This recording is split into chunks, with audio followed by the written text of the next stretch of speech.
maa ngi lay nuyu monsieur Maïga di la bàyyi nga nuyu ak seen internet HK Média. waaw maa lay fay monsieur Diop donc di nuyu say auditeurs yi ñoom ñëpp donc je me présente c'est monsieur Abdourahmane Maïga donc je suis juriste spécialisé en droit des affaires sous le numéro 98 A 4300 du RC. gis nañu conseil constitutionnel génn na daal di gàntal li nga xamante ni le député Amadou Ba bu Pastef déposé woon na ko lu jëm ci loi interprétative loi d'amnistie interprétative bi yow nan nga ko gisee en tant que juriste. ba en tant que juriste bon man décision bettuma parce que man jàppoon naa ne de toute façon mbir mi bu demee au niveau du conseil constitutionnel dinañ ko annuler man kay li ñu doon tiit ñun mooy conseil constitutionnel mu déclaré wu incompétent mais dès l'instant qu'il s'est déclaré compétent donc amoon nañ ci yaakaar ne que dina jël décision boo xam ne c'est conforme à la constitution parce que loolu moom ñëpp xam nañ ko. Interprétation supposée bi nga xam ne moom la Amadou Ba defoon en fait du interprétation dafa modifier loi bi dafa ko modifier parce que en ce sens que bi mu dugalee ay yenn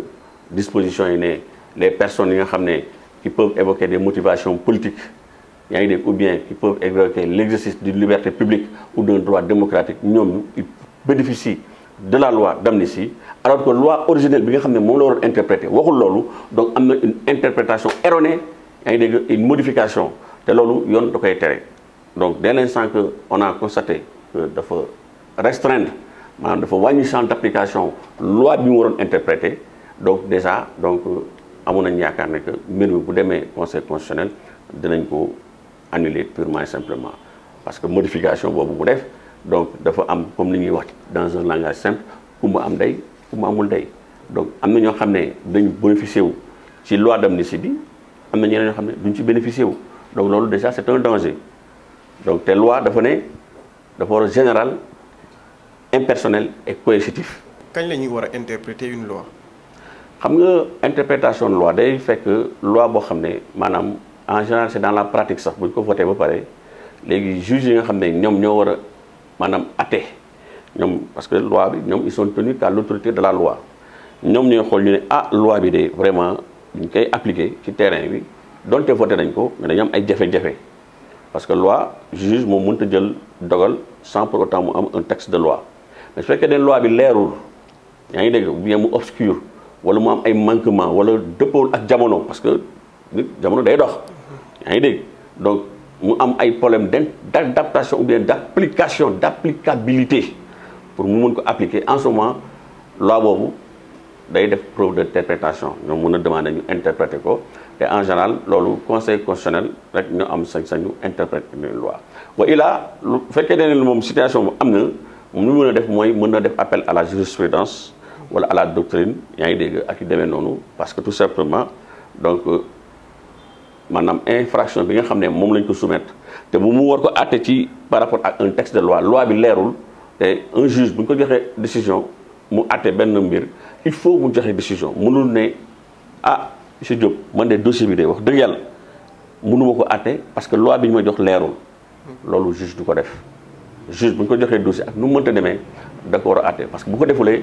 dañ koy sanctionner ci li ñuy wax déni de justice donc interprétation bi en général ce sont les magistrats ñoom ñooy interpréter les lois yaa ngi dégg mais sunu constitution may na aussi sañ-sañ yaa ngi dégg législateur bi moom mu interpréter ko mais nag boo koy interpréter waroo ci wàññi waroo ci yokk loolu mooy danger c'est-à-dire que yow da nga war a rester fidèle ci loi bi nga xam ne moom ngay interpréter waroo ko yokk parce que loi bu fi nekk doo créer woo beneen loi mais loi bi fi nekkoon ngay jël nga gën ko expliciter waxuma la expliquer de mais da ngay gën a xóotal compréhension bi mais su fekkee da nga jël texte bi nga war a interpréter maanaam nga wàññi champ d'application bi champ d'application maanaam effet yi nga xam ne wala citoyen yi nga xam ne dañ ko war a appliquer loi bi yow nga ñëw nga wàññi ko nga rétrécir ko rek déjà rek yaa ngi dévoyer le principe de l'interprétation maanaam yow interprété woo mais yaa ngi modifier te Amadou Ba loolu la def parce que loi bële dafa amoon un champ très large dafa newoon tous les faits ayant une qualification correctionnelle ou bien une qualification criminelle donc sont amnistiés tous les faits loolu jarul sax ngay nekk un juriste pour comprendre que loolu dafa leer nañ mais Amadou Ba bi mu ñëwee ne dootul tous les faits du yëpp de non dafa am ay fait yoo xam ne buñ ci jàppee auteurs yi ñoom mën nañ profiter ci amnistie bi donc déjà wàññi na champ d'application xam nga donc nekkatul ci interprétation mais mi ngi nekk ci modification te yoon dafa ne bu fekkee da nga modifier une loi en ce moment loi boobu non seulement warul rétroagir mais loi boobu buñ ko yóbboo devant le conseil constitutionnel da koy casser parce que loi bi c'est pas conforme à la constitution yow interprété wuloo mais da nga modifier loi. En tant que juriste est-ce que jàpp nga ne Amadou Ba dafa yàkkamti ndaxte gis nañ le député Tafsir Thioye évoqué ne ko ci amendement yi. waaw Amadou Ba bon xamoon dafa yàkkamti xamoon dafa xamul parce que man Amadou Ba man wax dëgg yàlla man je doute de sa maanaam de sa performance maanaam de sa technicité. yaa ngi dégg par rapport ak xam-xam yi nga xam ne moom la am parce que lii du question yàkkamti question de xam-xam la xam-xam bon man bon comme tu demandes mon avis en tant que juriste bon man j'estime que quand même waroon na jël le temps nécessaire yaa ngi dégg pour gën a. appliquer dugal na ko benn dugal nañu après mu changé waat ko dugalaat. dugal amendement. parce que li ko dugal mooy motivation politique yi. xam nga gars yi wax mu daal di changer di motivation politique yi. daal di expliquer indi beneen terme yaa ngi dégg si la indi l'exercice d'une liberté publique. ou d'un droit démocratique pour expliquer motivation politique loolu mu def ci benn amendement. yaa ngi dégg mais ba tey teewul c'est du pareil au même. parce que dafa rétrécir champ d'application bi te moom en tant que juriste war na xam ne que loi boo koy interpréter waroo ci wàññi waroo ci yokk donc le fait que mu dugal expression yooyu même bu dee motivation politique déjà rek wàññi nga champ d'application bi nga dindi motivation politique dugal l'exercice d'un droit démocratique ou bien d'une liberté publique là aussi donc dafa am ay catégories yoo xam ne ñoom dañuy bénéficier wu ci loi bi ñeneen ñi du ci bénéficier wu alors que la loi originelle bu njëkk bi nga xam ne moom ngay interpréter moom deful différenciation boobu donc c'est pourquoi on dit il ne faut pas distinguer là où la loi ne distingue pas donc loolu donc c'est un élément fondamental mooy bu njëkk am na yeneen élément tamit ah yoo xam ne tey par exemple le principe de la non rétroactivité de la loi pénale yaa ngi dégg te xam nga moom bi muy interpréter loi bi donc daf ko jox un caractère rétroactif donc rétroactif maanaam balaa ñuy wax ci rétroactivité mooy dañu war a comprendre maanaam dans un langage simple que loi bu ñu ko xasee ba tëgg moom dootul dellu ginnaaw moom ci kanam rek fait yi nga xam ne mooy ñëw après rek lañ koy appliquer mais warul dellu ginnaaw mais nag principe boobu dafa am ay exception ñetti exception moo ci am mooy les lois pénales plus douces loi interprétative tamit dafay rétroagir mais am na tamit troisième catégorie bi mooy fu ñu naan ce sont des lois expressément déclarées rétroactives bon du ma dugg ci terme technique yooyu mais damay ñëw ci loi pénale bi. ok pour mën nga ñëw ci loi pénale plus douce bi. loi pénale plus douce bi parce que constitution bi mooy conseil constitutionnel dafa jël argument boobu tamit pour daal effectivement seen kii bi mooy article 1 bi quoi. parce que article loolu lépp la annulé mais article 1 bi la déclaré inconstitutionnel. li tax tey jii ñu déclaré annulé maanaam annulé loi bi aussi deuxième point mooy le principe de la non rétroactivité des lois. mooy kooku principe boobu article 9 de la constitution moo ko wax. nee na loi bu ñu ko tëggee pour mu mën a rétroagir il faut mu nekk une loi pénale plus douce mais une loi pénale plus dure ne peut pas rétroagir te Amadou Ba interprétation bi mu def yaa ngi dégg. après 1 an xam nga loi bi dañu ko tëgg toog 1 an donc il y a des ce qu'on appelle le principe des droits acquis mooy ñi nga xam ne génn nañ prison ñoom ñëpp ñi nga xam ne ñoo bénéficié ci loi boobu waa kër Macky Sall tëggoon ñoom am nañ ay droits acquis mais Amadou Ba dafa ñëw tëggaat loi bi de telle sorte que loi bi dafa bëgg mu rétroagir te bu rétroagiré donc day maanaam gérer des situations beaucoup plus difficiles parce que koo xam ne yow amoon nga droit acquis par exemple le fait que yow ñu élargir le de la prison déjà rek yaa ngi dégg Amadou Ba bëgg indi loi boo xam ne day dellu ginnaaw ñu ne la yow da ngay dellu prison loolu c'est pas possible mënta nekk li mën a nekk kañ mooy yow nga nekk prison ñu voté loi boo xam ne plus douce boobu mën na rétroagir un exemple très simple yow par exemple ñu jàpp un citoyen justiciable par exemple Adama par exemple bref pour vol de scooter ñu dem ñu atte ko ñu dóor ko 5 ans ferme parce que dafa sàcc scooter article 194 et cetera donc dóor ko 5 ans léegi mu dawal 2 ans de prison yaa ngi dégg mu am beneen loi bu bees bu ñëw ñu ne léegi loi bi nga xam ne moo ne woon képp ku sàcc scooter dañ lay dóor 5 ans dootul nekk 5 ans léegi 1 an kese lay doon yow fekk yow yaa ngi woon prison déjà waroon dóor 5 ans léegi loi bu bees boobu bi nga xam ne dafa ne 1 an la dafay rétroagir bu rétroagiré yow da ngay profité parce que yow déjà 1 an yi purgé nga ko donc da ngay retrouver ta liberté. ñooñu mën nañ bénéficier wu. yaa ngi dégg ak yeneen donc les lois pénales plus douces. en tant que juriste bëggoon naa nga leeral dara moom mooy ban defee amnistie bi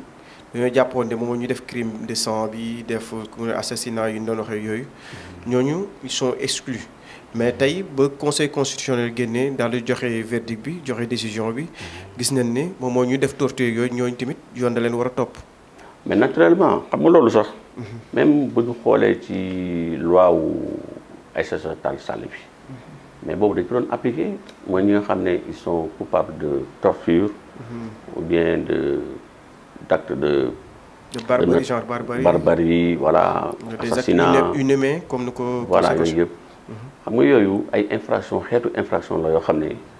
c'est au niveau international sax dañ ko blâmer. ce sont des infractions imprescriptibles. kenn mënu ko prescrire. loolu quelle que soit loi d'amnistie bu mënta ñëw. ñi nga xam ne dañ leen toppee ci fait yooyu. les auteurs ñoom mënuñu mucc. parce que Sénégal dafa ratifier ay convention au niveau national. convention des droits de l'homme de la CEDEAO yaa ngi dégg le truc de Rome laa xam y a le traité de Rome. ñoom ñëpp ce sont des traités yoo xam ne dañoo interdire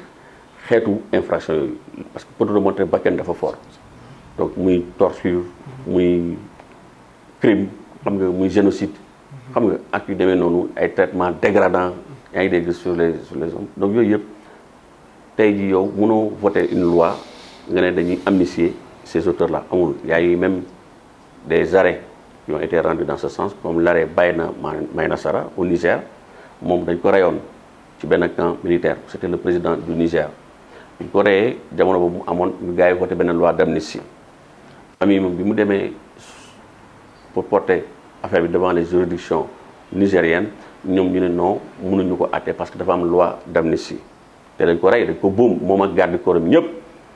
fu mu mënta dem procureur ne man mënuma ci wax parce que y a une loi d'amnistie tribunal partout lan la mujj def